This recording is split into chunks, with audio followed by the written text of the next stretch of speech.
on n'est pas dans une énième réunion, un énième Grenelle où il s'agirait à nouveau de réfléchir indéfiniment et de finalement pas être vraiment dans l'action. Ce que nous avons voulu faire est différent de ce qui s'est fait précédemment.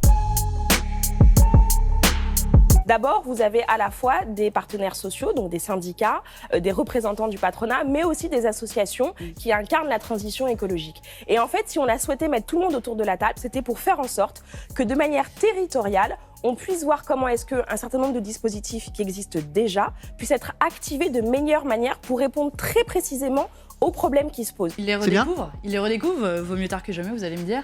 Mais c'est bien qu'il découvre qu'il y a des corps représentatifs dans notre société, que sont les syndicats, qui sont des acteurs majeurs. Non mais on n'en peut plus des conférences et des grands débats. C'est-à-dire un grand débat se termine par une grande conférence sur la question de l'emploi. Au fond, on connaît la France, on connaît ce pays. Nous ne voulons pas servir de caution à la mise en œuvre de réformes, si on peut les appeler comme ça, qui n'arrangeraient rien à la situation des citoyens de ce pays. C'est la fin de la République managériale et c'est le retour à la République sociale. C'est-à-dire que en fait, l'idée, c'est de réintégrer les corps intermédiaires dont on dit qu'ils ont été quelque peu écartés depuis le début de ce mandat dans la production de la décision publique.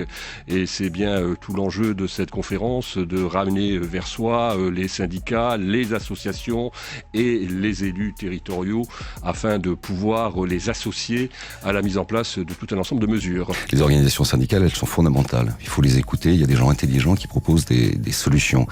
Nous mettre à côté, nous sommes des représentants de la nation. Nous n'avons pas le même statut. Donc nous allons porter, je vais porter au titre des maires, une ambition de décentralisation. On est les premiers à dire qu'il faut parler avec eux, qu'il faut peut-être d'ailleurs plus que parler avec eux, commencer par les écouter. Et si on les avait écoutés plus tôt, on n'en serait peut-être pas là aujourd'hui. Mais maintenant, ce qui compte, et c'est ce qu'on attend de nos dirigeants, c'est un cap.